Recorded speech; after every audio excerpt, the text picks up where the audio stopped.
Good evening, ladies and gentlemen, and welcome to Canisius University for the Manhattan Cup Championship in the Monsignor Martin Conference. I'm Ryan Gallo alongside my partner Tom Prince. And Tom, we got a classic matchup here, not only for the Manhattan Cup Championship, but bitter rivals with Canisius and St. Joe's. Come on, just the national anthem alone, this place went nuts, folks. I'm going to tell you, I don't care what anybody says. The best student sections right now are sitting inside this game that we're going to see. St. Joe's went completely nuts at the end of the national anthem. Canisius went completely nuts during the national anthem. And then we saw something I haven't seen two teams do yet. They did a pregame handshake they just did out there as well. I'm telling you, a total different atmosphere. We have not seen a complex this big that is completely full. It's standing room only.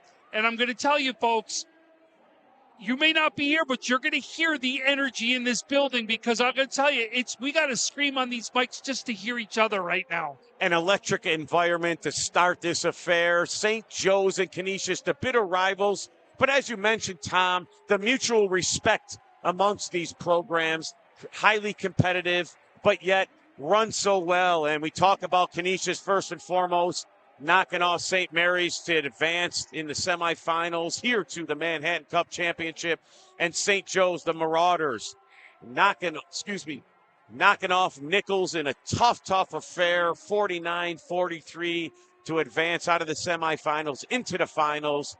We talk about Kyle Husband, a lot of success over many years, not only during the regular season, but in the postseason. You know, what do you look for from the Crusaders to start this affair? Well, I'm going to tell you right now, I want to make one more comment about Coach Husband. He may go down as one of the best coaches ever in the history of Western New York. That's the kind of impact he's made, especially in games like this.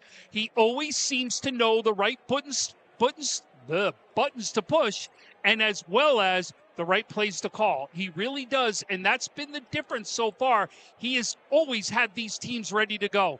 Coach Calzanetti on the other side, he's going to be ready as well. And no doubt, he has constantly had a team that has been here the last couple years to put the scare into Canisius right now. The question is, who's going to be the team right now that's going to pull this one through? And I'm going to tell you, I really expect that you could see is just look at right now what's on the floor for Canisius. Not a ton of height on either side of the floor. So what do you expect to see? A very fast game is what we're going to expect to see, especially up and down the court. Again, two familiar programs here in Western New York, highly touted and very familiar with each other as well. So here we go, the opening tip. Canisius and St. Joe's for the Manhattan Cup Championship. St. Joe's controls the opening tip. Shanklin swings it over.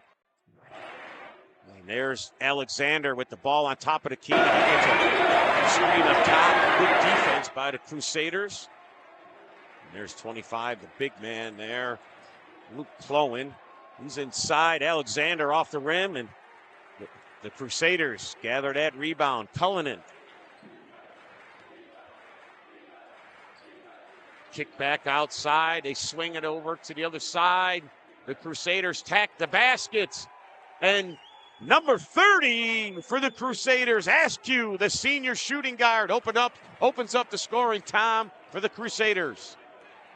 Askew's averaged 7.1 points per game. That's big when you've got one of your role players that steps up early for your team.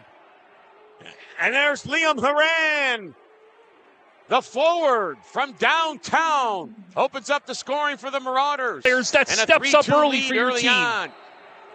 And there's Liam Haran. There's a dribble drive in the traffic by Elijah Jones. Causes a tie-up. It'll stay here with the Crusaders on their baseline out-of-bounds opportunity. Marauders matched up in their man-to-man half-court set. There's a turnover on that baseline out-of-bounds. Quickly up the court, Gary Alexander attacking the basket, and he's off the rim. Quickly back, Christian Gill for the Crusaders. Pulls it out, gets the offense set. Gilmore swings it over to Cullinan. Cullinan with a pull-up jumper in the paint. That's off the rim, but A reach-in foul, and he'll go to the line for 2. Well, I'll tell you, Alexander on that last play showed sheer speed up and down the court. You could see how explosive he is in the open floor, but boy, did he get to that rim quick. And then when he missed it, got back in transition on defense even quicker right there. Boy, this speed is unbelievable, especially as a sophomore.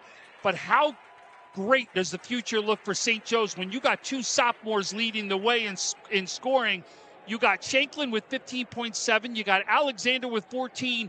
That's right there, 2 guys that are still going to be here for 2 more years. So, yes, a bright future ahead. And not only Shanklin averaging 16 points, but as a point guard, 7 rebounds and 4 assists. So, again, a lot to look forward. But there's Cullinan knocking down his 2 free throw opportunities. And the Crusaders setting their full court press. There's Shanklin. Up top, swung it back over, tried to get it inside to Haran. Haran fighting for the ball, though, and there's another loose ball. Another jump ball possession. Actually, down low, that was actually number 25. That was Cosgrove down low right there, who was battling for that rebound and trying to put that back up. Oh, my bad. Sorry, it was Clowen. I looked at Canisius' roster there. It was Clowen down low. I apologize. And Luke Clowen, he's a senior forward, giving them some additional height inside. But this time, that was Liam Haran on that baseline out of bounds. And he gets fouled underneath. So Clowen, they got listed at 6'5", by the way, is what he's listed at right there. So obviously, and he's right now, you could see he is the biggest player out there on the court. Not a lot of height out there for the Crusaders, which has been the case for most of the season. And here they are in a little zone. Shanklin contested there by Christian Gill. Haran gets the handoff from Clowen. 15 on the shot clock. Good defense here so far by the Crusaders. And Gary Alexander with a dribble drive, and he turns it over on the traveling violation. You talked about right there, one of the teams St. Joe's had to beat, right, was Nichols to get here. And I'll tell you, you play at Nichols, you got Haran. He's going to look up into the Raptors right there, especially on the scoring, and see his older brother right there as one of the top players that were in Western New York as well. Yes, Nichols has a lot of rich tradition and history, and the Haran family is part of that. But the Vikings did get eliminated, and here they are, the Marauders, with a chance to win this Manhattan Cup championship. But Askew has come out on fire. His 5th point and his first triple of the night. But the Vikings did get eliminated, and here they are, approaching the 5-minute mark with a chance to win this Manhattan Cup championship. And Christian Gill steps into passing lane, steals the basketball, pushing it down the floor, attacks the basket. That comes off the rim. But there they are on the offensive rebound.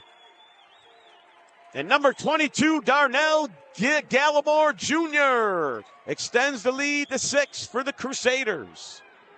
Alexander attacks the basket at the other rim. Clowen on the offensive rebound and the putback. And Luke Clowen. Good positioning on the weak side. And cuts the deficit to 4. Christian Gill swinging it to Jones. Jones to Askew. Askew kicks it out.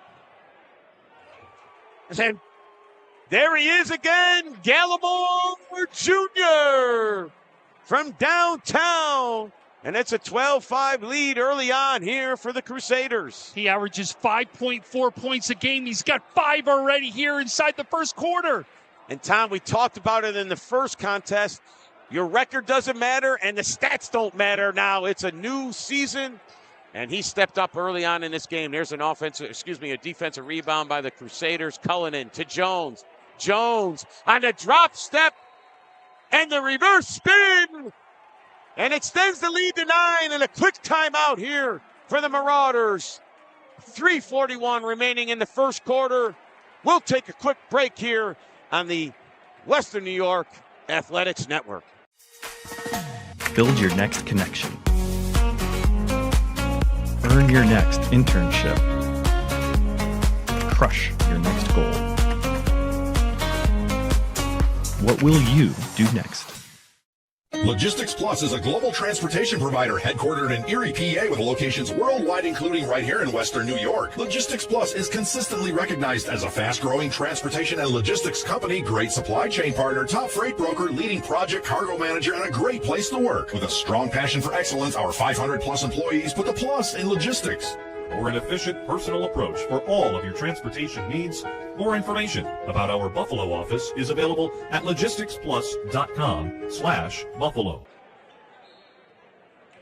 Welcome back to the Manhattan Cup Championship here between these bitter rivals of St. Joe's and Canisius.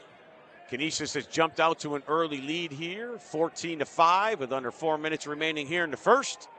And St. Joe's with an offensive possession here, looking to cut into this early deficit. Shanklin on the left wing. A long triple, and that comes off the mark. Good rebound there by Jones. And here's Cullinan. Over to Gill. Gill to Gallimore. Back to Gill. Good defensive pressure there by the Marauders. Swung it back over to Cullinan. Cullinan to Gill. 15 on the shot clock. Askew swings it over to Jones. Jones to Gill. Over to Cullinan on the left wing.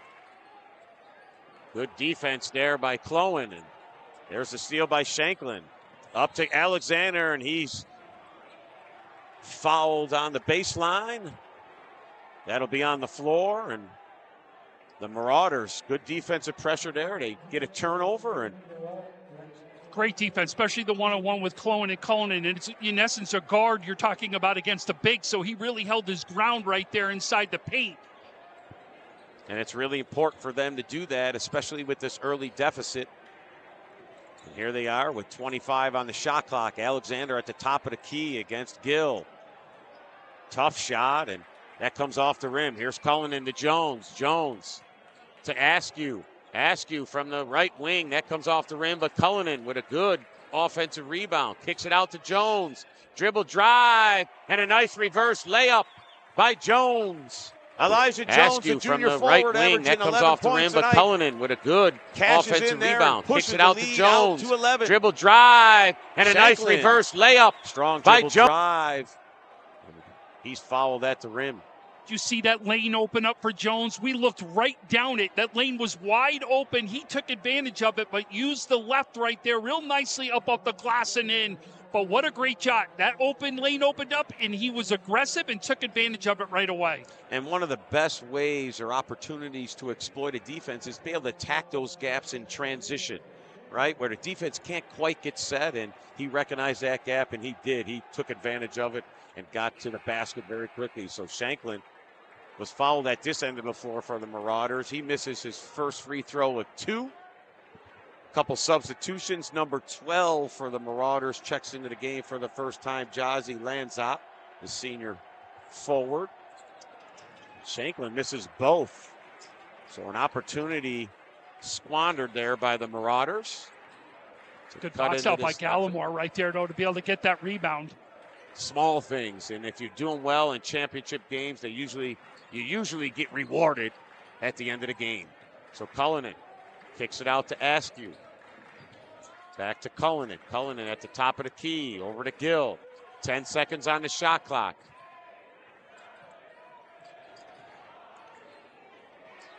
Excellent defense there and a block by Shanklin, but they turn it right back over. Cullinan to Jones. To Askew. Askew back out to Jones, and he moves his pivot foot. That'll be a traveling violation against the Crusaders. And so with 1:23 left in this first quarter, the Crusaders turn it over. They get a couple quick substitutions. Number 3 checks into the game, Cameron Schuster. And number 12 as well, Logan Feeney. I tell you what I've loved so far by Canisius is how they've gotten back on defense. You see how they've gotten back and made sure everything's been contested, especially when you got 2 guards with the speed there of St. Joe's. They've gotten back on defense great. And they've done a great job of stopping the basketball in transition defense, and they have been rewarded so far. But there's a nice dribble penetration by Shanklin and great body control with the short jumper. And that's their 7th point of the first quarter here for the Marauders. Jones on the pull-up jumper. He misses a 10-footer, but crashes the offensive glass and fouls his own shot. And pushes Tom pushes the lead back out to 11. So under a minute to go, the Marauders at the top of the key. Liam Horan, who's been quiet in this first quarter, there he is. Get to the basket, and they need him to get going. Nice job.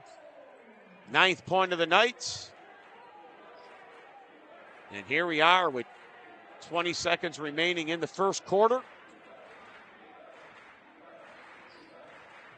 Schuster up top to Jones. To Feeney.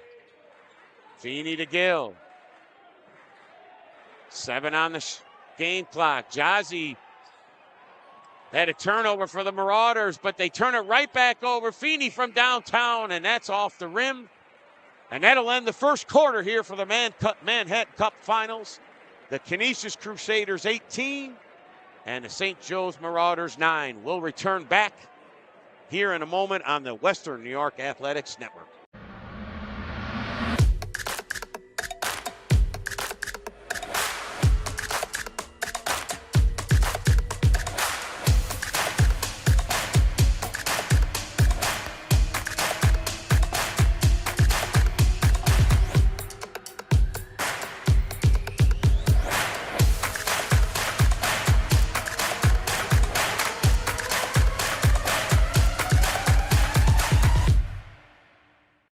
Logistics Plus is a global transportation provider headquartered in Erie, PA with locations worldwide, including right here in Western New York. Logistics Plus is consistently recognized as a fast-growing transportation and logistics company, great supply chain partner, top freight broker, leading project cargo manager, and a great place to work. With a strong passion for excellence, our 500-plus employees put the plus in logistics. For an efficient, personal approach for all of your transportation needs. More information about our Buffalo office is available at logisticsplus.com/Buffalo.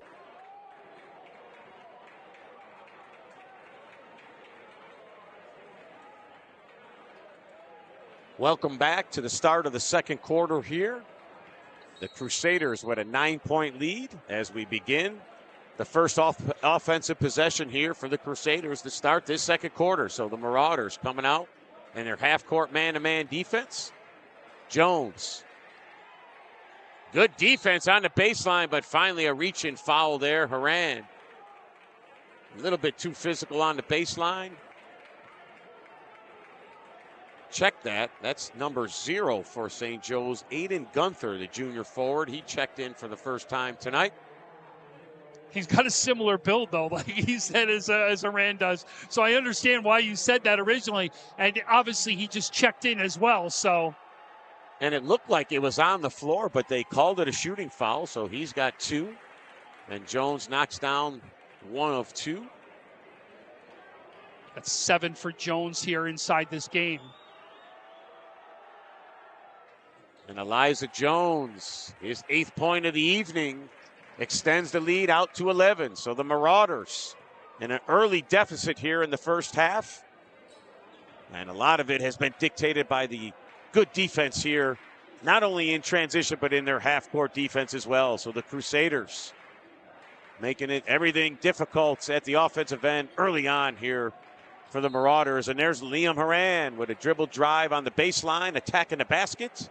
And he's fouled. Last game, you and I talked about Timon go to the 2-3 zone and how effective that 2-3 zone is. This is different. Canisius is in a 3-2 zone is what they are in. But they're trying to do the same thing that Timon was trying to stop with Cardinal O'Hara. Penetration into the paint. It's a wall right now.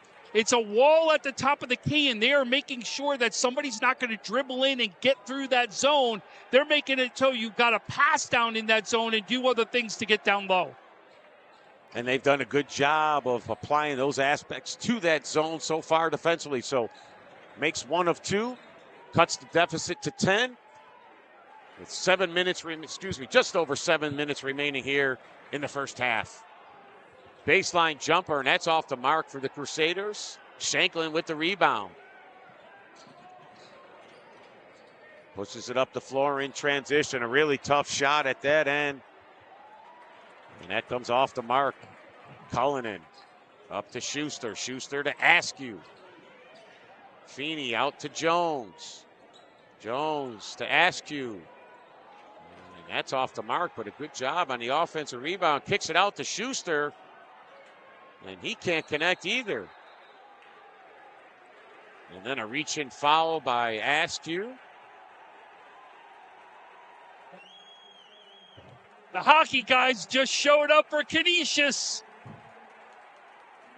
And we got a little bit of excitement as the Crusader land just welcomed in the hockey team that just beats St. Joe's in overtime for their own Manhattan Cup championship. Welcome in, boys. And there's Alexander attacking the basket, but with no such luck. Jones to Feeney. And he's fouled at the other end of the floor. So Logan Feeney, the junior forward, giving them some good minutes. Check that. And thank you, Francis, for the clarification. It's the Niagara Cup. Is that what it's called? The Niagara Cup in hockey. And being a longtime basketball coach, I'm not in tune to that. So I got to make sure I understand the specifics in the hockey world as well. But a lot to be proud of by the Crusaders. And again, they have another opportunity here tonight to claim another Manhattan Cup championship here in high school basketball and in the Monsignor Martin. We're seeing a lot of substitutions, and the reason is that pace. That pace is quick and frantic right now. You've got to make sure you've got some fresh legs that are in there as well. And we've seen that by both clubs. Number 24 checking into the game for the Marauders, Michael Schwafstetter, excuse me. So Shanklin at the top of the key, back up top to number 5. Patterson. Patterson receives it back again from Alexander. Schwafstetter off the mark. Askew trying to get his hands on the basketball, and there's a reaching foul there by Lanzat. So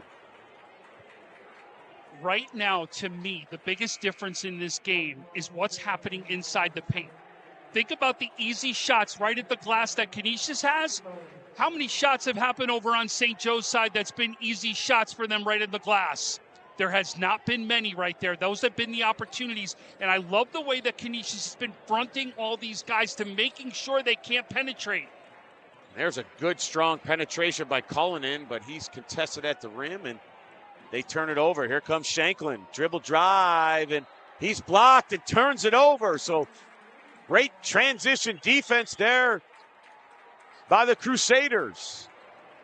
And Tom, you mentioned, the offensive rebounding and things of that nature. But what also has been a great indication is the length of St. Joe's and the height that they have has not been an advantage for them. In fact, the Crusaders have been more active on the offensive glass and certainly at the defensive glass as well. So here they are trying to extend this lead out to 14 or potentially 15. 12 on the shot clock. Gill. Schuster, what a nice strong move. Almost got the offensive rebound, but it's corralled by the Marauders. Shanklin at the other end. Kicks it back out to Alexander. Good hands there by Gill.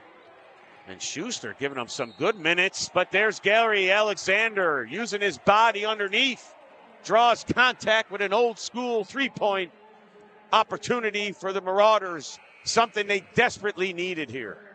And I'll tell you, he earned that one. But you can see, look at how deep he was down inside that paint. He literally just had to turn around to put that shot in. That's the difference on that play that they haven't had the chance to do today out here. Not those easy shots down inside the paint. And what Canisius has also done is only limit them to one shot. If he doesn't make that, Canisius has gotten the rebound and not given them second chance opportunities. And Alexander knocks down both of those free throw opportunities. Jones checks back into the basketball game. So a couple players that gave great production for the Crusaders when they were called upon. A check back out of the game, but really good job by those guys when called upon. So here's J.J. Cullinan, number 23, first opportunity for him tonight. 10 on the shot clock, and there's an illegal screen by the Crusaders. didn't quite get set. And there's another turnover. So the Marauders have cut this deficit under double digits. Chance to claw back a little bit closer. Approaching the 4-minute mark here of the first half. And St. Joe's, Patterson. Over to Alexander. Received a screen from Janzat. Pull-up jumper from 5 feet. A nice body control by Alexander. And the Marauders within 7. With 4 minutes to go here until halftime. J.J. Cullinan over to Gill. Gill getting the offensive set over to Jones. Jones with his left hand goes strong to the basket and he draws contacts. And he'll get 2 free throws. Good patience there by the Crusaders. Worked it back to the top of the key and he puts it on the floor with a hard dribble drive with his left hand. So Tom, here's Jones. Look at this. Shooting into the lighted student section. No way, they got lights there. They're going up back and forth. And it looks like that affected him on that Hold first on, free throw opportunity. I think they're gonna make him put him away. Hold on, the game's gonna stop right here. They're gonna say no. They're not gonna allow this. And they are having a discussion, so the officials are trying to get more clarity on the exact ruling. Yeah, and I wonder if they're going to make him reshoot that shot at the same time. And I think that's what they're discussing, Tom. They want to make sure they get it right. Yep. Understand the clarity in the ruling, explain it to both coaching staffs. And that's exactly what's taking place. And you have a veteran-laden crew here, so I'm handling it properly. Yep, absolutely. I'll tell you, the biggest difference right now is for Canisius to me is that defense is not as strong right here in the last couple possessions. You can see how Alexander's gotten through pretty easily, and he's gotten into the paint for a jump shot and something down low. I think that zone, especially when we're in that 3-2 zone with that line, they were doing such a great job. Obviously, different personnel that are out here right now, but you've got to think about that as a coach, about the defense right now and the penetration that's happened by St. Joe's to get points. And that's exactly what occurred, Tom, that he did get his first shot opportunity back. And here's the second one. And he knocks down both. So here they are in their 1-2-2 3-quarter court press. Good job by St. Joe's getting it to the middle of the floor. And there's Lanzat, his first shot of the night. And he makes do with it with the first triple from downtown. Cuts the deficit down to 6. And there's a reach-in foul by Lanzat.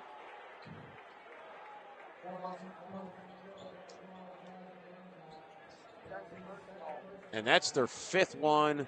That's a shooting foul, yeah. Of the quarter. So here at the high school ranks, that's an automatic 2 free throws. Jones will get those 2.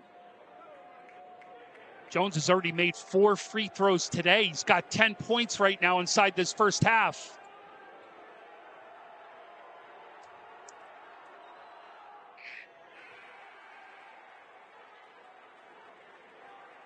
And number 20 for the first time checks in for the Marauders, Sean Taft.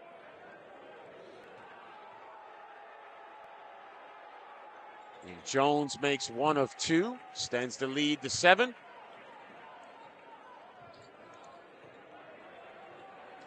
And now they're back in their man-to-man defense. More of a pack line defense with keeping everything in front of them.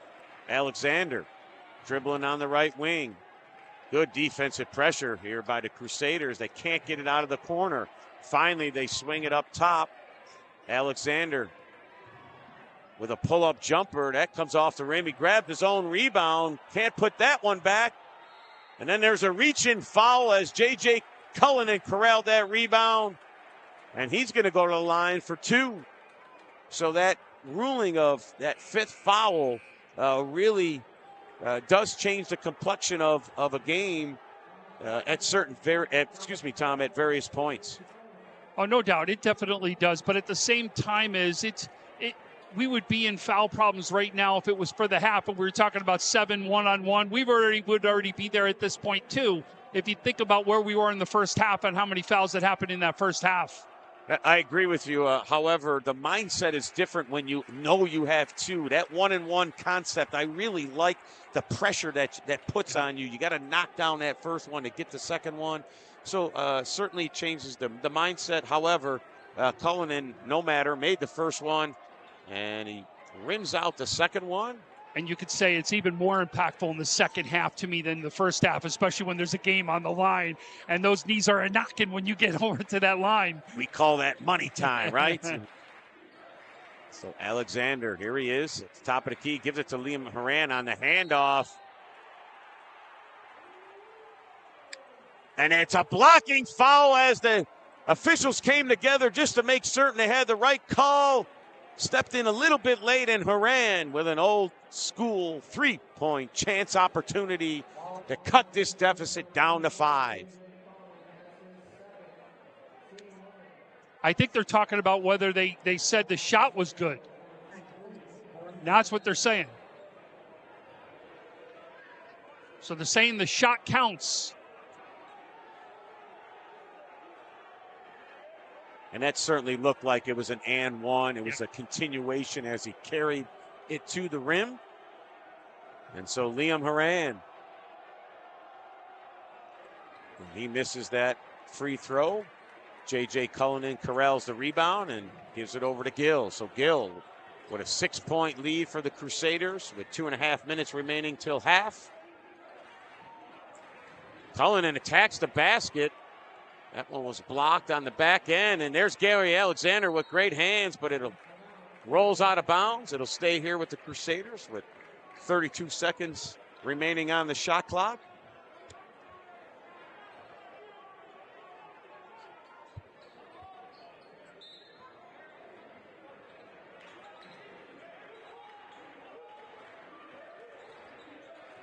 Here's Gill.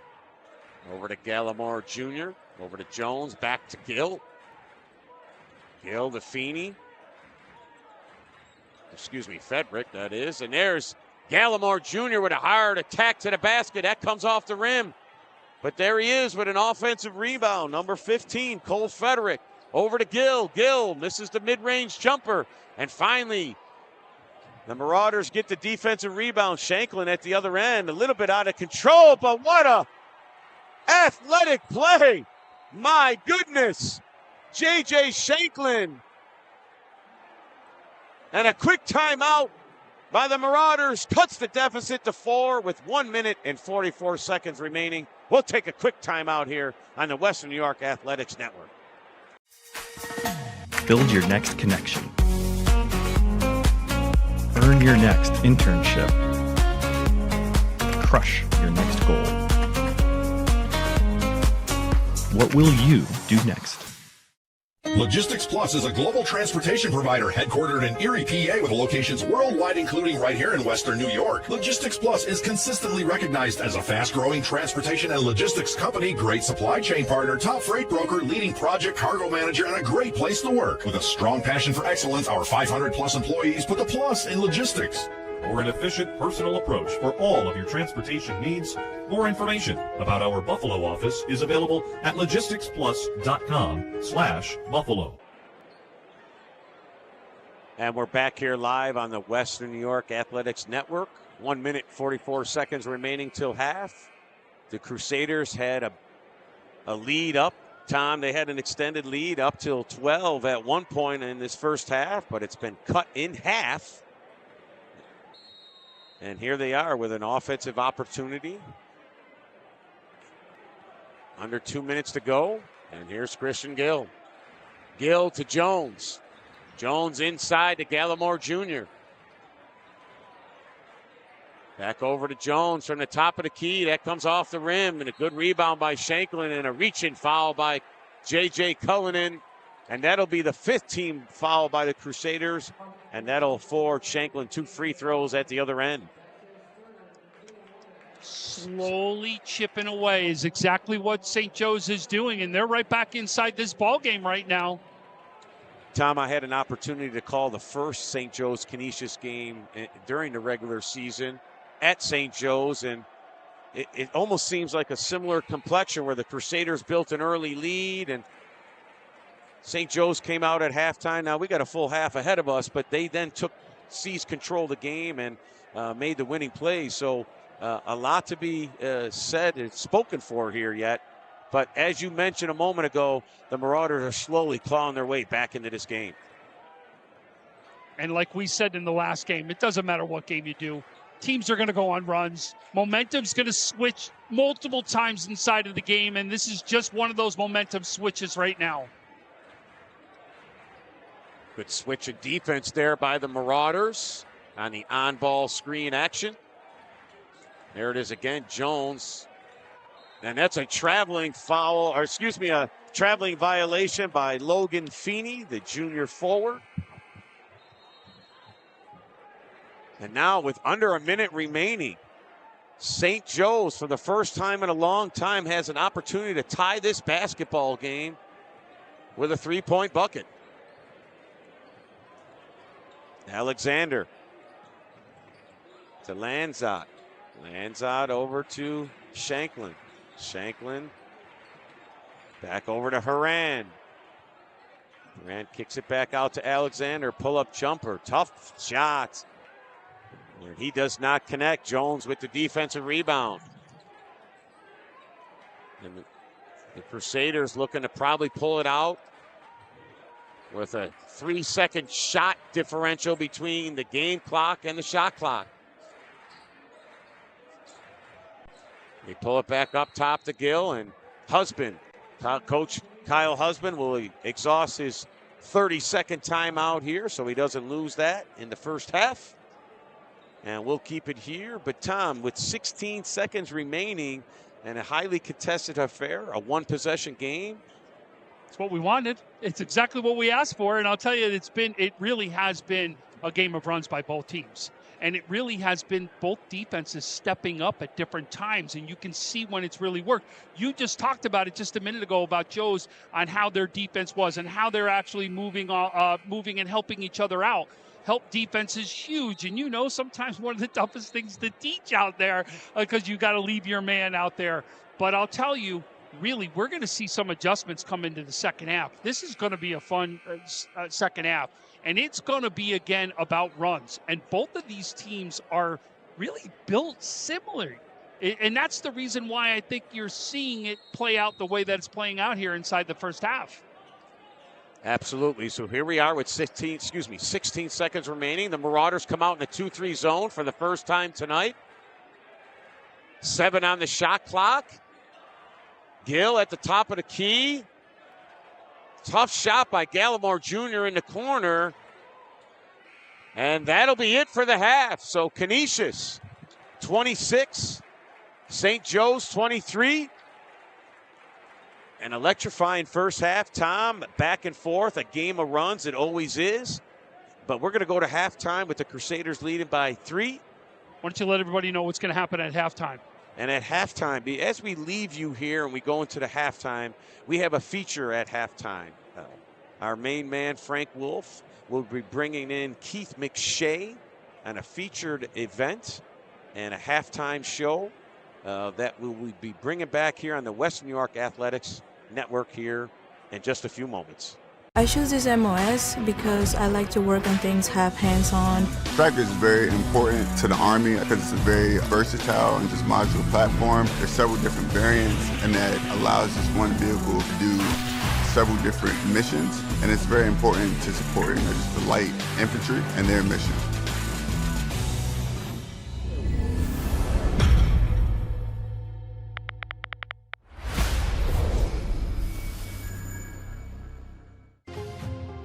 At Richmond Vona, we are seriously dedicated to bettering the communities that we serve.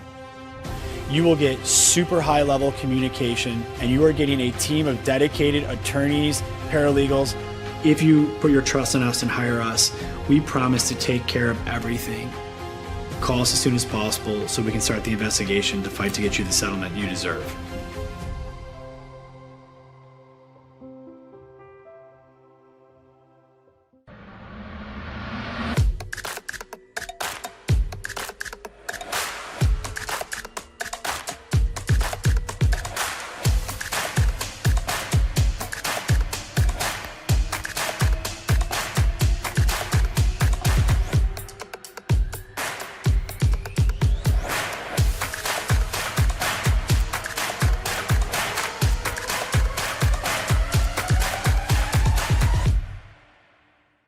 Logistics Plus is a global transportation provider headquartered in Erie, PA with locations worldwide, including right here in Western New York. Logistics Plus is consistently recognized as a fast-growing transportation and logistics company, great supply chain partner, top freight broker, leading project cargo manager, and a great place to work. With a strong passion for excellence, our 500-plus employees put the plus in logistics.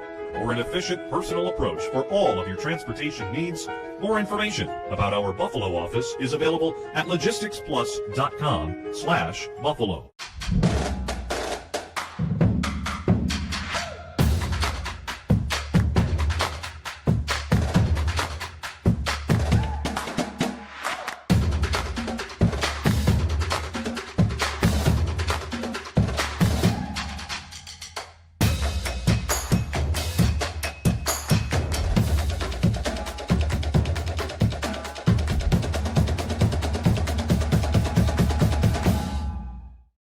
Need an electrician? Empire Electric is your residential wiring specialist. New builds, service upgrades, lighting, generators, you name it, Empire does it with hundreds of 5-star reviews that speak for themselves. Call Empire Electric today for your free estimate.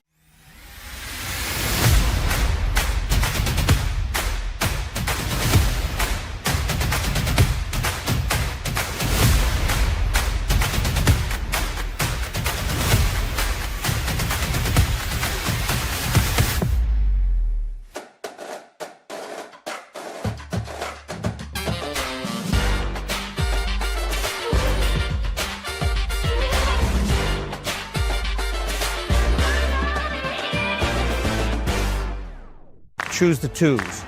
Get the help you deserve. Build your next connection. Earn your next internship. Crush your next goal. What will you do next? Look, Patriot account is not going to close itself. Looks like you're going to be here late again. I need this by morning.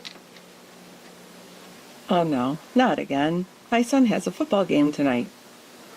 WNYAthletics.com. You can link me later. WNYAthletics. Your home for high school sports. Yes. Welcome back to the Kessler Center in Buffalo, New York. We are watching the Manhattan Cup between Canisius and St. Joe's. It's at halftime. Canisius has a 26-23 lead over St. Joe's. I believe they had a 15, 16-point lead at one point in this game, but that's neither here nor there. We have Keith McShay with us, the legendary Keith McShay, 22 years with the Buffalo News before taking on this new role at Canisius High School. You are the communications director there. Correct. Is that an easier job than the one you had at the Buffalo News? It's like a different kind of work your butt off deal. Like back in my previous life, it was run all over Western New York and do the best I could for the, just like Western New York Athletics does now, to tell the stories of high school athletes and coaches and the community. And now I just do it for one school, and it goes beyond sports. It's, admissions, raising money, our great alumni base, all that stuff. So it keeps me busy. It's an awesome place to be. The craziest thing that we hear about is, with respect to WNYathletics, is you guys are out there more than the Buffalo News has ever been. And I say, no, that's not true.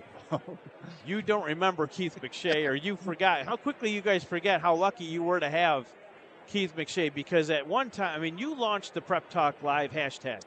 You started that. I was at, with a great team, and we had great leadership that said, hey, let's go for it. A guy named Brian Connolly, who was an assistant editor there, was a big part of that. He came up with, we had Prep Talk Scores, hashtag Prep Talk Scores. He's like, what about Prep Talk Live? And I was like, okay. It's like I said, hustling all over Western New York, getting to as many games as I could. And I was at the News when we didn't have a website when I was at Jordan. That's how, gray my hair is. Like, there was no website, and then there was a website, and then there were blogs, where it became the journalism that it is today, where anybody can do anything and have their own voice. There was a transition of, hey, High School Beat, here's the blog. Do what you want to do. And I was like, all right, let's go. Because I had a sense that the future was coming. Like, that there was a potential where people could, just cover stuff. There could be competition coming. Buffalo News didn't have competition for like 100 years. And, it was just working my butt off and treat high school sports as big-time athletics, with the caveat of, you don't write about the quarterback controversy, or maybe somebody dropped the fly ball in the 9th inning. You don't mention their name. You treat it with perspective, and you treat it right, but you treat it like big leagues, and that's what I believe you guys do every day with what you're doing. Well, we're a spinoff of what you started. You know that. We've told Appreciate you about that. And But thank you for all these kind words. Guys like Chad Andrews of Center Court, Absolutely. too, kind of came before us. Yeah. Chad Andrews was on the scene before WNY. And he was a commenter on the Prep Talk blog. And was he telling you that your polls were needed to be an adjustment somewhere? It was a good. He's right over there. We can bring him on. There was a good. I mean, it was great debates of who should be what in the poll, who should play who, all that. Who should be on the All-Western New York team. The same kind of stuff that still happens today. And Chad, I was like, when I met him, I was like, oh, you're Center Court. I was like, you should do your own thing. Like, that's back when I worked at the Buffalo News, because there was an appetite for it. Yeah. And he had more, he's more than a commenter on a blog, and that's what he's taken and run with it, turned it into a great franchise. Yeah. And, you've done so many things over the years with the Buffalo News to recognize high school athletes. You got to miss guys like Alan Wilson, who you mentioned before. Oh, for sure. His name's escaping, but he did a lot with the lacrosse. Oh, Tom Borelli. Tom Borelli was people that passed away. We had a great family of people at the Buffalo News, and we had one of the best sports sections in the country. And we lost people. Alan Wilson, Tom Borelli, Bob Summers covered horse racing. Just a lot of people that were tough losses as a family of ours. But we had a great family that relied on each other, and great team that whether it was Bills or Sabres or high schools or colleges, to try and do the best that we could. And then most recently, Miguel Rodriguez, we lost a few years ago. Of course. And he never worked for the Buffalo News, but a big part of this rivalry, especially with his work at St. Joe's, a gentleman by the name of Andrew Miller, who did some freelancing photography for us. Absolutely.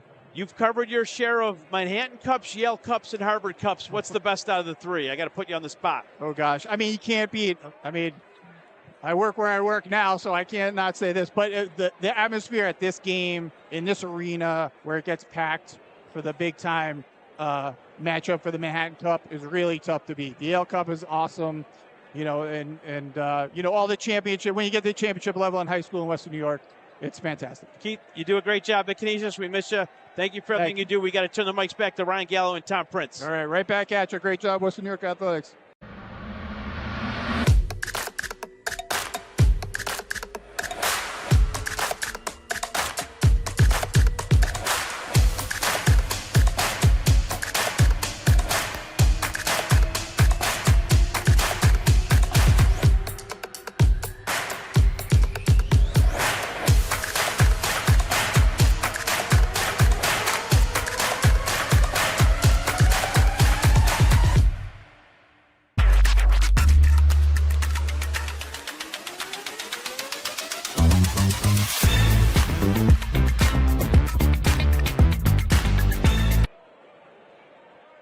Welcome back to the start of the second half. The Marauders will inbound the basketball here at half court, right in front of us, Tom.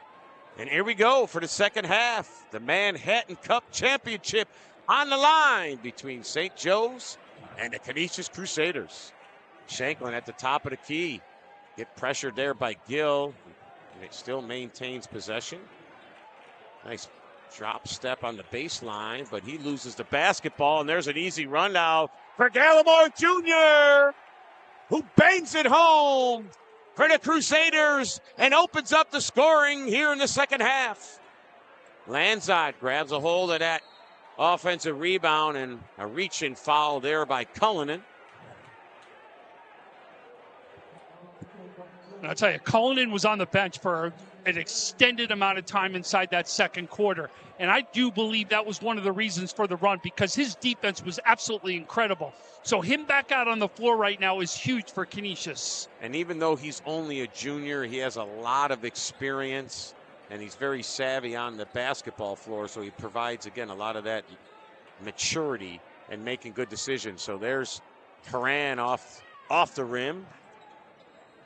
Cullinan at the other end of the floor gives it to Gill. Gill kicks it back out to Jones to Askew. Over to Cullinan. Good dump into Gill. But great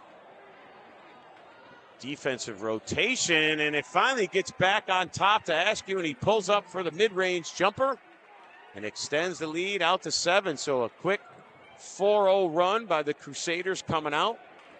Remember how the game started out? It was Gallimore and Askew who got hot early on, and now they're hot here in the third quarter. And nice execution on the post entry from Alexander to Haran, and stops the bleeding here momentarily. That's 30 to 25. That's 10 points for Haran right there, too. He's the first one to go into double digits for St. Joe's. And they're going to need him to have a big second half in order for them to come out of here as champs. Cullinan. Deep triple from the left wing. He cannot convert, and there's Shanklin in transition. Pull-up jumper. Silky smooth. That gets to his spot. And the Marauders cut it down to a one-possession game once again.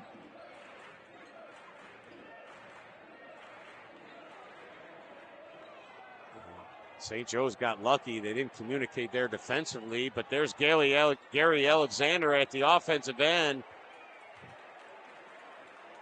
And they're going to count the bucket, I think. They called that goaltending. And the Marauders are within 1 here, as close as they've been since the early stages of this game. I think they're going to talk. They were going to talk about it first. I thought maybe because he hit it after the backboard that they were going to maybe talk about changing that. And I think that's exactly what Coach Husband's talking about right there. It came off the backboard first, and then he pinned it after that. And that's the reason why you're seeing Coach Husband so upset about it. And if I were Coach Husband, which I certainly have coached many basketball games myself, I would have been hot because I did not see it as a goaltending violation. However, that's what the ruling was. And the Marauders are within 1. Jones dribbles into traffic, and they got a jump ball. Good job there. Luke Clowen is giving them really good minutes with his physicality and length inside. He does a good job there of not letting Jones get to the basket. 16 on the shot clock. They get it up top to Gill. Over to Gallimore Jr. He's ripped by Lanzat. And Janzi does a great job with his hands to get that steal. And there's Shanklin getting to the basket. Can't convert, but Haran with the putback. And the Marauders take the lead, 31-30, approaching the midway point of the third quarter.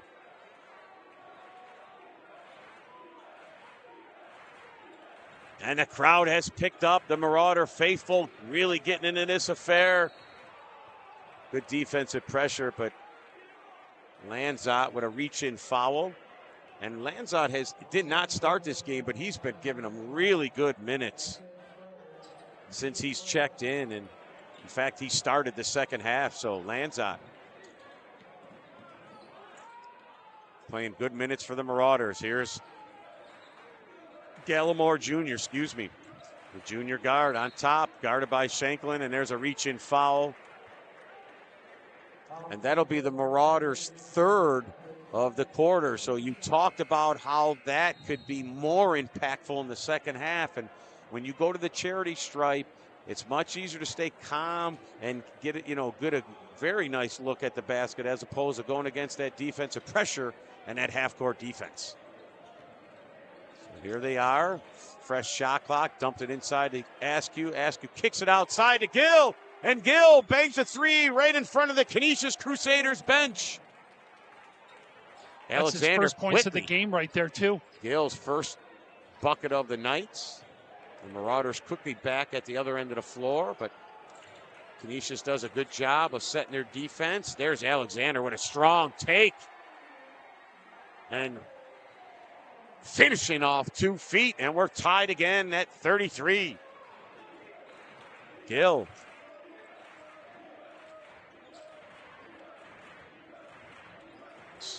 Gallimore Jr. And he nails a triple right in front of the Canisius bench. So back-to-back triples for Canisius right in front of their own bench. And that pushes the lead to 3 for Canisius. Shanklin. Little hesitation. Back up top to Alexander. Post entry inside to Haran. I like that. Well done. Excellent recognition of the mismatch from Alexander. Great post position by Haran. Pinned him in deep. And a chance to tie this basketball game once again. I agree. That's great understanding of where you are on the court, who was guarding you. He was calling for that ball, got it down low, and obviously a huge height mismatch right there.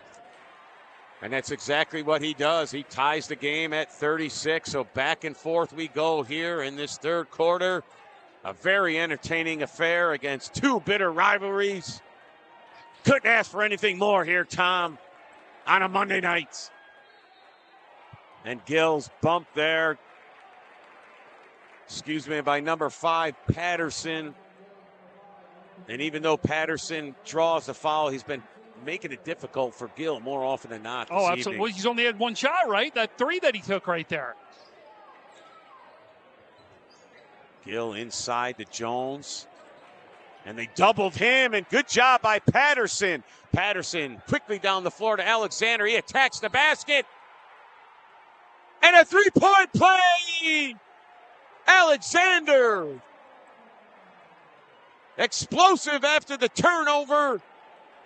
And he's down on the floor, but he looks to be just fine. And I'm sure his spirits will be right where they need to be as he gets a chance to extend the lead for St. Joe's for the first time tonight. The second time tonight. And maybe the highest they've had at 3, because their only lead tonight has been 2 points. And that's been here in this second half. So biggest difference right now in this second half has been how St. Joe's has gotten to the glass. You see how many easy shots they've had for layups? There's more layups that we've seen here inside this third quarter than we saw the entire first half.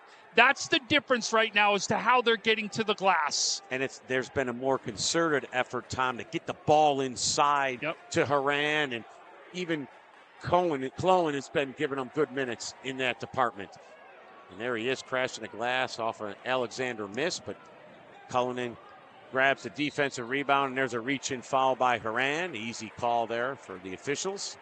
And again, a veteran-laden crew here, and let this game play itself out and let it be determined by the players, and it's been a really good flow in that regard too, Tom. Yep, I agree. And I'll tell you the other thing too, I believe that St. Joe's is doing well is crashing the boards. That's something we didn't see in the first half. Second and third chance opportunities they're getting now on the offensive side. And I'm sure that was addressed at halftime by Coach Calzanetti and his staff. And they're playing with a little more energy too, Tom, right? You know, we talk about momentum and, continuing that, but it really is a determination to have great intensity and play with energy and effort. And we have a first media timeout here tonight, 38-36. The Marauders have a slim lead. We're going to take a quick break here on the Western New York Athletics Network.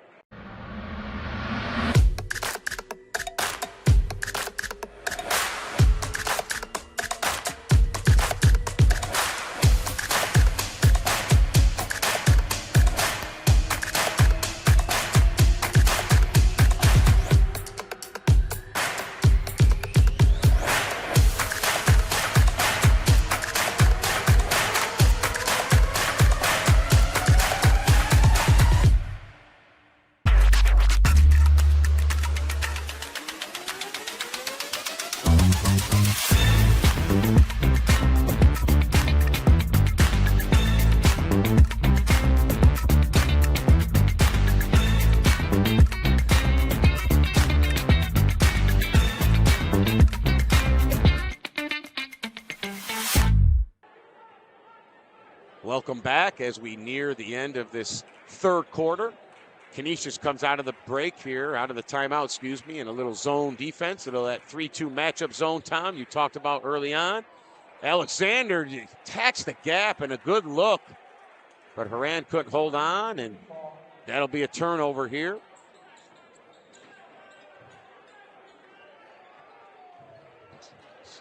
So with just over 2 minutes remaining here in the third quarter, It's been a back and forth affair.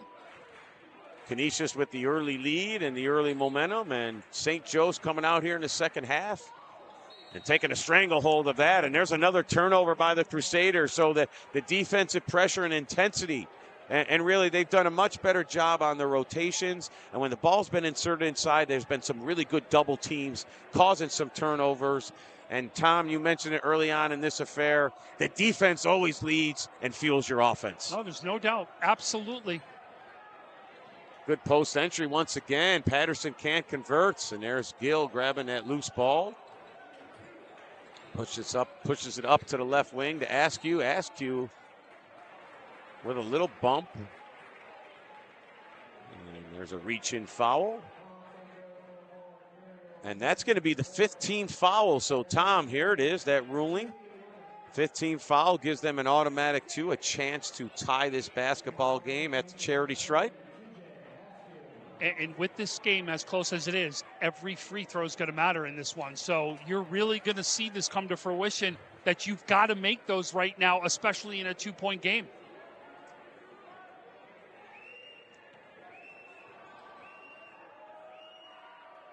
And Askew converts the second of 2.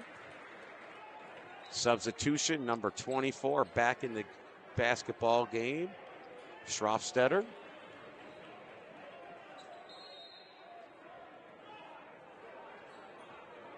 And here's St. Joe's with that slim 1-point lead with a minute and a half remaining here in the third. Going against that 3-2 flattened matchup zone. Shanklin with good dribble penetration and finishes silky smooth with the right hand. The sophomore. How sweet it is. Bright future ahead for that young man and the St. Joe's program. So the Crusaders down by 3 with just over a minute remaining. Jones gets it on the right wing, and there's a reach-in foul by the by the Marauders. No, I don't think they called a foul on it. They're saying it was hit and went out of bounds. So the Marauder defender was out of bounds when he deflected it, and they weren't paying attention, and a quick dump into Cullinan. He can't convert that easy look. Alexander, a little bit out of control, but regathers himself and converts at the rim. Gary Alexander, another sophomore. We talked about them early on. 2 sophomores leading this special program. And both of them had converted on the last 2 offensive possessions to extend the lead to 5, but there's Jones answering quickly, cutting that deficit down to 1 possession. So here they are. St. Joe's has a chance for 1 shot to close out the third. And that's exactly what they're doing. They put the ball up top to Alexander. Back to Shanklin with 5 seconds remaining. And they got a reach-in foul by Gill. So with 4 seconds remaining, they'll have the ball baseline out of bounds. Actually, sideline out of bounds.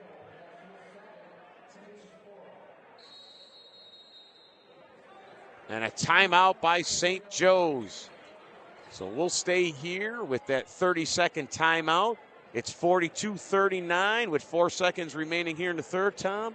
This looks like a tale of 2 different teams. When I say that, they just switched roles. Think about what happened in the first half. Down in the paint, Canisius owned it. Canisius owned the paint as far as gaining access, doing it right at the rim, getting themselves easy buckets. It's what we've seen right here for St. Joe's for the entire third quarter. That's been the difference. Really, the first time that somebody got in there was the last one there when you saw, which was Jones. Which was Jones, who got along the baseline and got that up off the glass. That's the only time we've seen anybody get into the paint right there and get the easy shot. They have completely switched roles here from the first half to the second half. And it's very familiar, Tom, to that first game played at St. Joe's, where Canisius was the stronger team in that first half, and in that second half, St. Joe's was definitely the better club, and they came out victorious because of it. So here we are with 4 seconds to go to get it inside to Schofstetter, and he misses an easy bucket at the basket. And that'll close out the third quarter. So with 1 quarter remaining for the Manhattan Cup Championship, a chance to play for a state championship, Canisius 39, St. Joe's 42 will return back on the Western New York Athletics Network.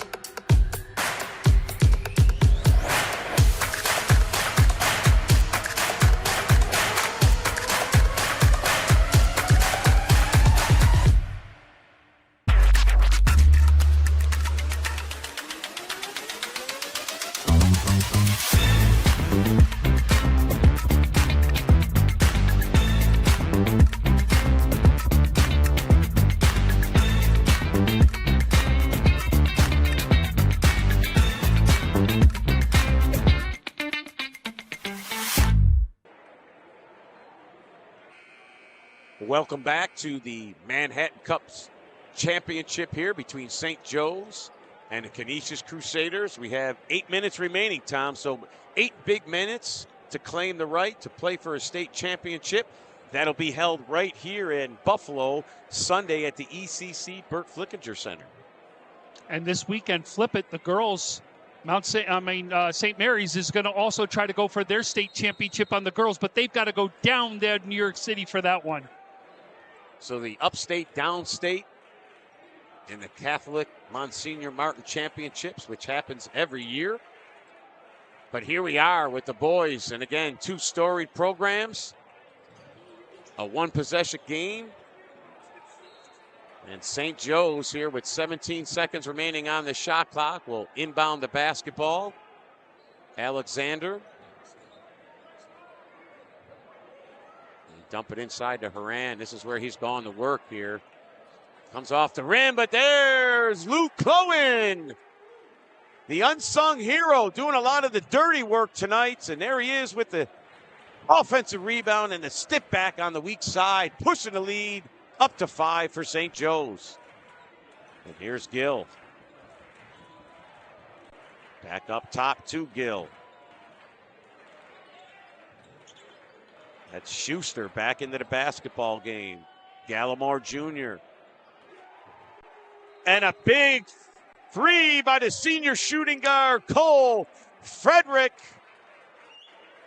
And that's exactly what they needed, a big one. And that may be, Tom, I'm not entirely certain, but I believe that's his first bucket of the evening. It is. It's a 3, and that was his first bucket right there. And a big one, certainly.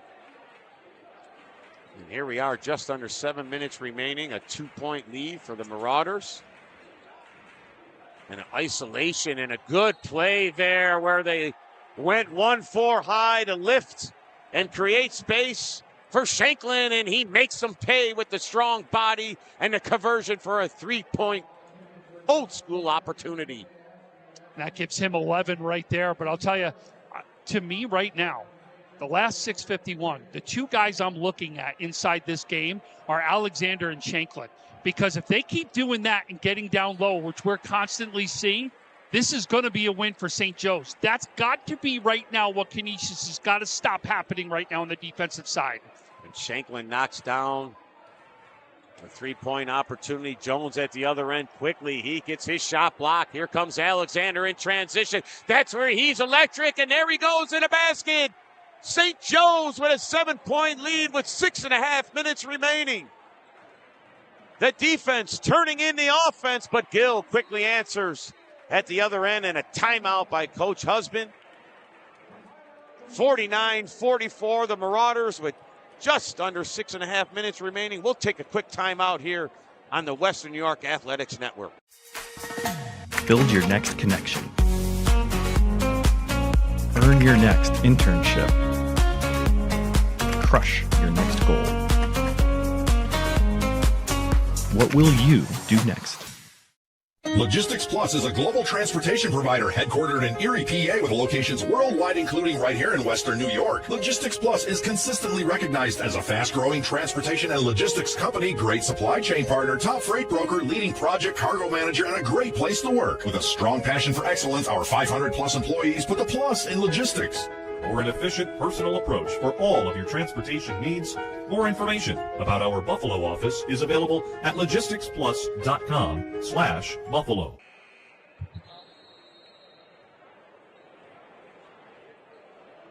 Beautiful, beautiful.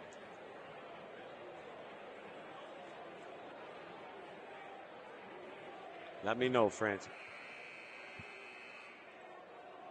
Thank you, Francis. Welcome back here with 6 minutes and 26 minutes remaining. Excuse me.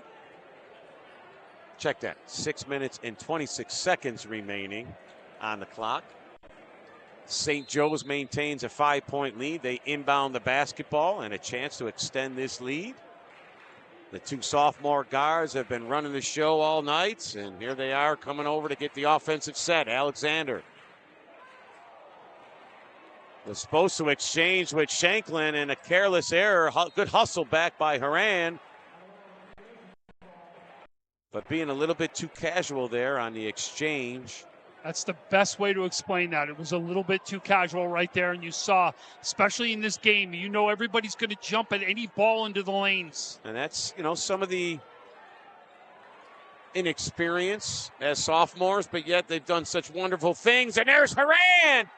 Banged at the rim, no call, but he converts.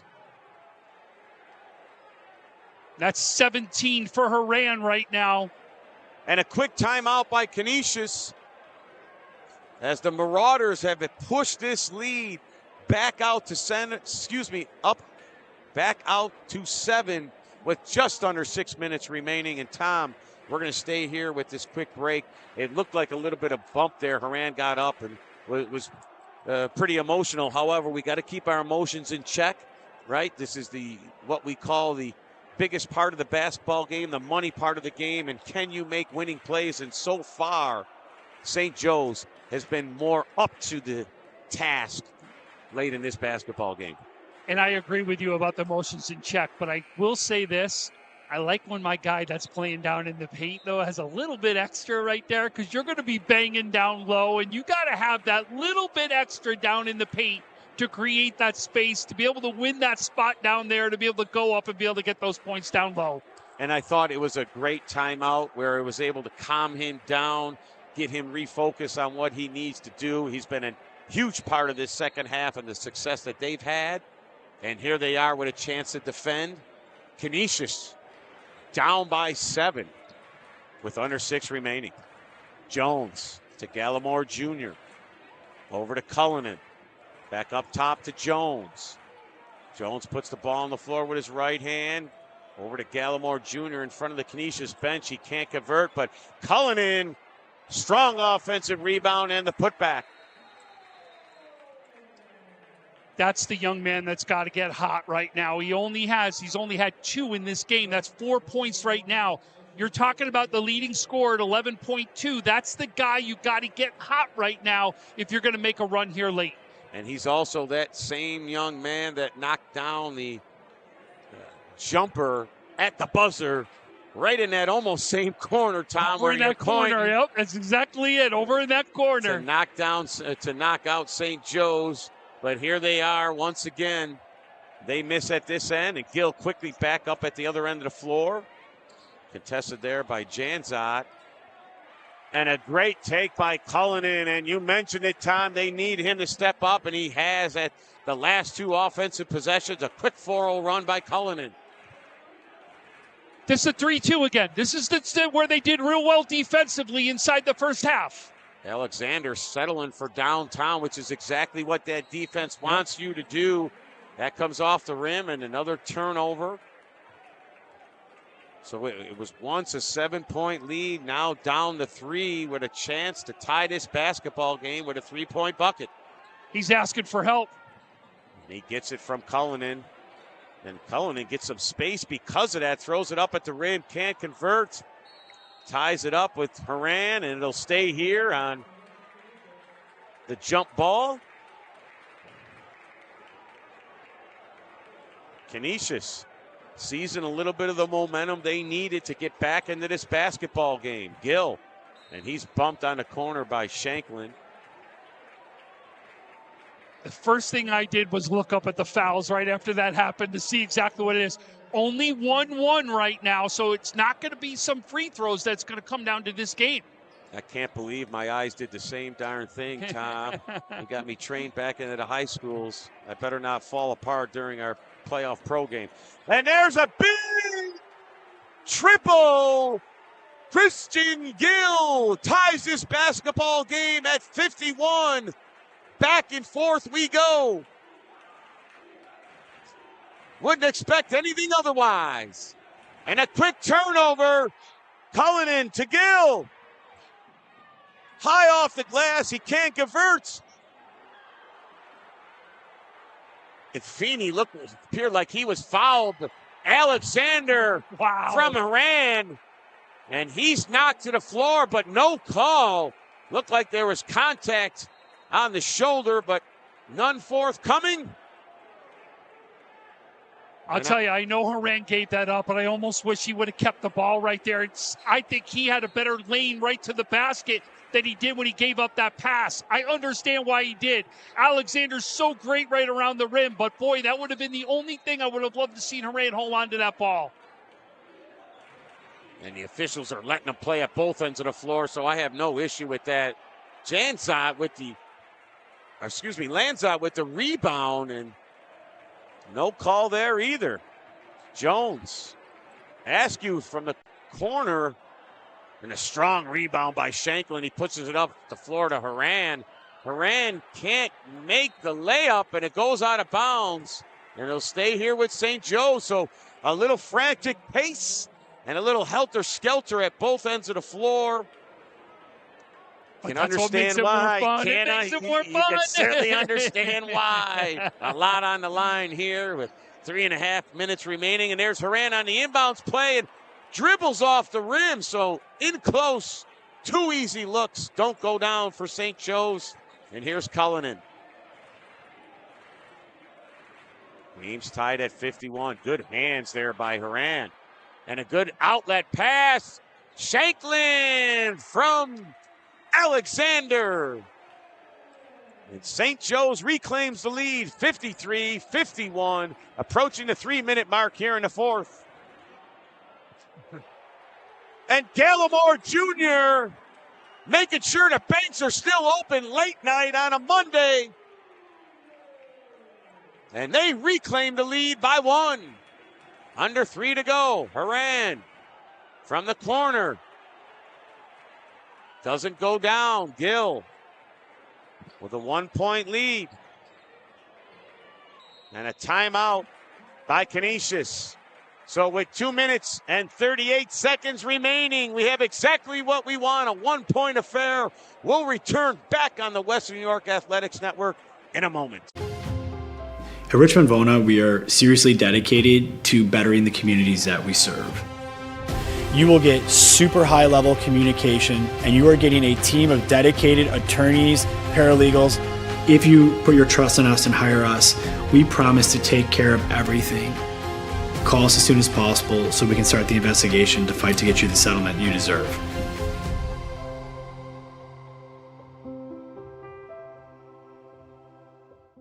Need an electrician? Empire Electric is your residential wiring specialist. New builds, service upgrades, lighting, generators, you name it, Empire does it with hundreds of 5-star reviews that speak for themselves. Call Empire Electric today for your free estimate.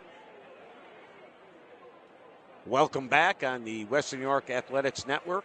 Before we get into the thick of things, I just want to send out a special thanks. Frank Wolf, Tom Prince, always providing everything we need here for not only Western New York Athletics, but high school sports in general.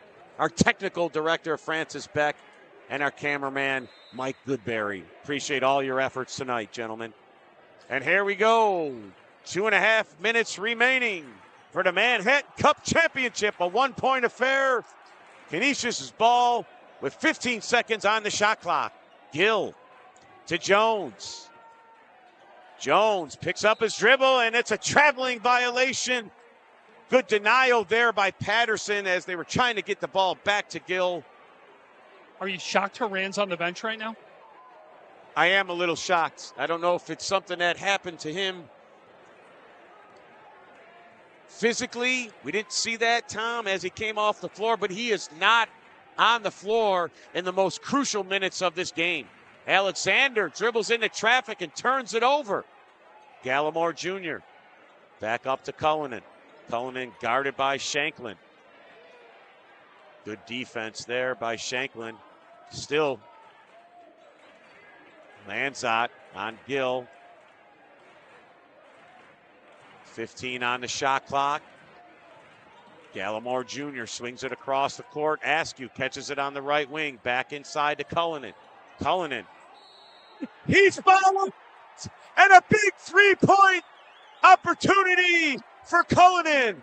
The same young man that stepped up the last time they played. Here he is once again with just over a minute and a half remaining and looking to extend the Canisius lead. I can't believe he got that up on fire. And then did enough roll from underneath the basket to get in there. Unbelievable shot. A tremendous job absorbing contact and finishing. Cullinan with a chance to push the lead to 4, and that's exactly what he does. Since we said he had to be the man, 7 points right there. He's got 9 in the game now. And that's what you expect from your veteran players, the guys that lead you night in and night out. Big minutes here for Cullinan late in this game. Shanklin from downtown, the sophomore. No nerves, no pressure too big for him.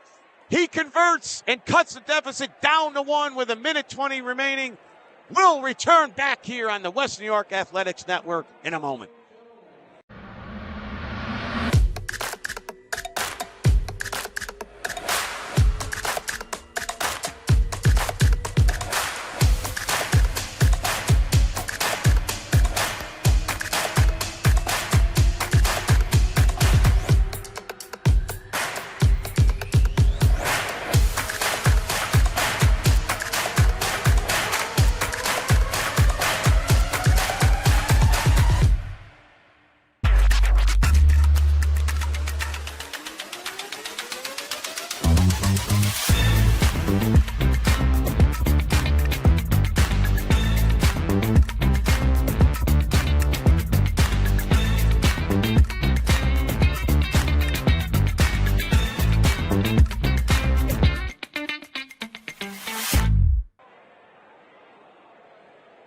Welcome back to the Manhattan Cup Championship. St. Joe's and Canisius with a minute 21 seconds to go.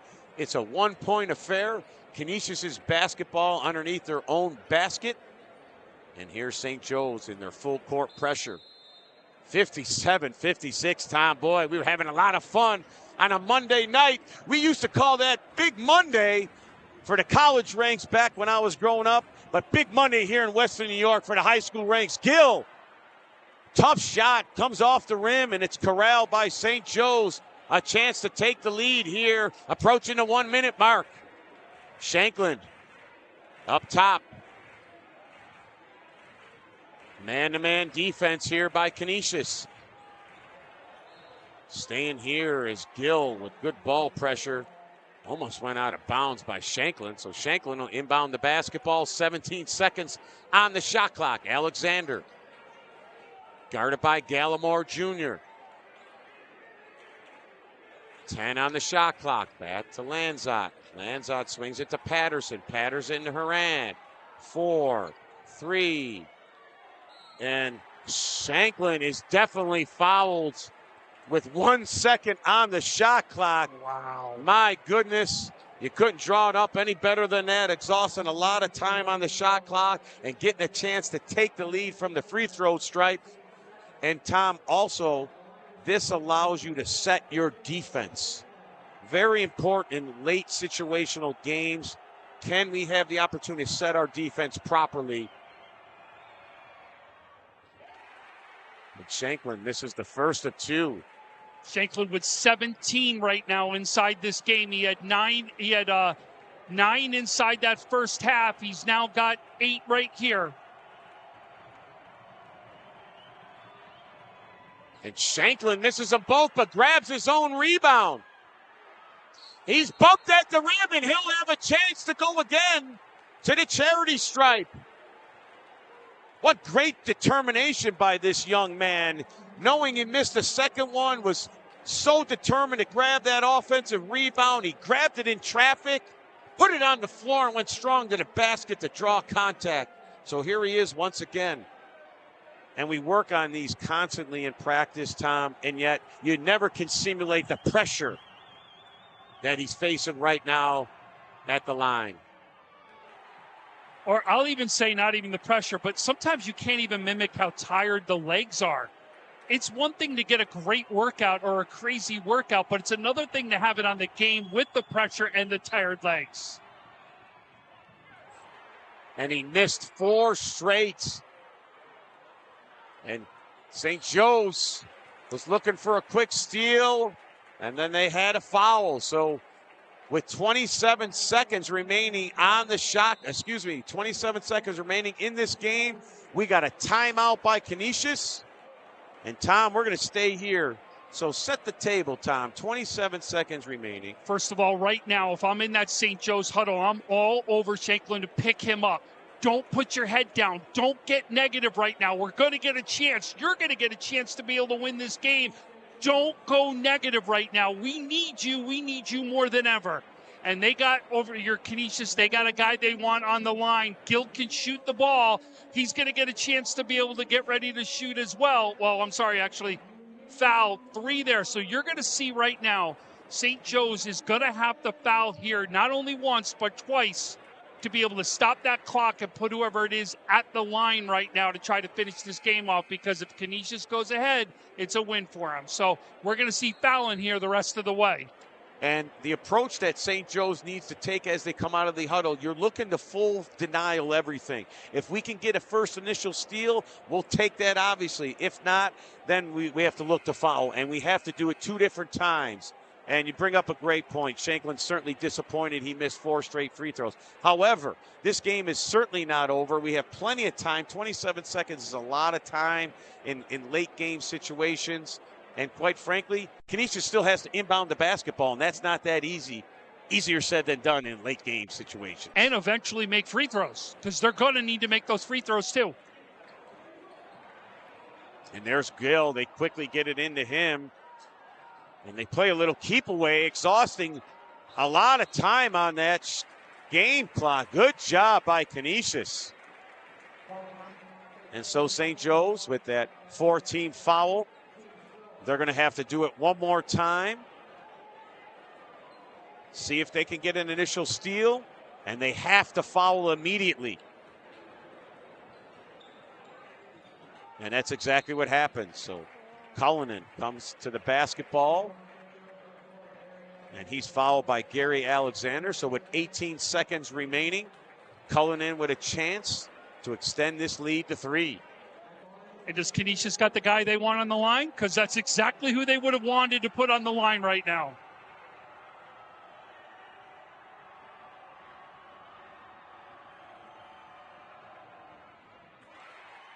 And Cullinan knocking down 1 of 2. He gets to 10 points right now, so he gets to double digits, and he's been big here in the 4th quarter. And we talk about winning plays. These are what winning plays look like at the end. Can you make free throws? Can you inbound the basketball? And he makes 1 of 2, so plenty of time. Here comes Alexander on the rebound. Dribble drive, strong take, comes off the rim. And a rebound there defensively for Jones. So Jones will now go to the free throw line. And he can extend this if he knocks down both to a 2-possession game. And Alexander got a really good look. Got the ball down the floor very quickly. Just couldn't contain his body control to finish that. It came off a little bit hard off the glass. And now Canisius here with an opportunity to push this to 2 possessions if he can convert both. And Elijah Jones. That was his first point in the second half. He's been very, very quiet. And again, has been doing a lot of the dirty work. Yep. Being physical inside and rebounding the basketball. That was a big rebound there. Still has 14 points, though. So he's got big points in this game to be able to get what could be a victory right here. And two of the biggest ones, knocking down late free throws from the stripe. Canisius pushes the lead to 4 with 9 seconds remaining. They called their last timeout of the night. And again, we're going to stay right here on the Western New York Athletics Network. What a great night it's been, Tom. First, it was the Timon Tigers advancing as a State B representative this Sunday at the ECC Burt Flickinger Center. And always a great, great night when you get to see St. Joe's and Canisius play. Not only the bitter rivalries, but the mutual respect, the wonderful atmosphere, the student sections that have been providing an electric energy in this building all night. The question becomes, does Canisius go 2-0 on the night with a hockey win and a basketball win? What a night that would be, especially on a Monday night, boy. Canisius. They may have to talk about no school tomorrow is what they're going to need to talk about over there at Canisius. They took care of the first piece, the Niagara Cup champions for hockey. And here they are, 7 seconds away from the Manhattan Cup championship in basketball. Horan with a deep three. It doesn't go down. He gets his own rebound. And the Canisius Crusaders are the Manhattan Cup champions once again. Oh, wow. Canisius 60 and St. Joe's 56. The student section storms the floor for the Crusaders. What a great environment here for high school basketball in Western New York. Congratulations, Kyle Husband, the rest of the staff, and all of Canisius High School. So much to be proud of, not only with the hockey championship, but what you're seeing right here in front of us. Congratulations, Canisius, and the state championship opportunity Sunday in ECC. This is chaos. Complete chaos out here on the floor, but I'll tell you, it's everything we expected from this game. Unbelievable game to watch. The Stars all stepped up right here, and it came down to what we said. There were remember, if we talked about it, there were 2 people on St. Joe's we said to watch out for, and 1 on Canisius inside that fourth quarter. The man from Canisius ends up coming up big as Cullinan comes up big to help his team get that victory. St. Joe's young sophomore-related perimeter group, the guards, they made plays, but Cullinan made the plays when they really needed it to. He stepped up. He did it once again. And there was many others that contributed. Oh, yeah. Certainly Christian 100%. Gill with a big 3 down the stretch. But make no mistake, Canisius deserved that victory. They came back after St. Joe's gained momentum in that second half, and a lot to be proud of on what took place. So again, congratulations to Kyle Husband, the Canisius Crusaders, and all Canisius community land. Looking forward to Sunday in that state championship. So actually, Jones finishes as the high scorer for Canisius with 15, 13 for Gallimore, and 10 for Cullinan, and then 8 for both Gill and Askew for scoring right there for Canisius. And it just really did everything they could to be able to get this victory. And really the biggest thing you could say, the start to this game was a big difference because it got them some of those points they needed to be able to keep that close even though St. Joe's went out of the lead.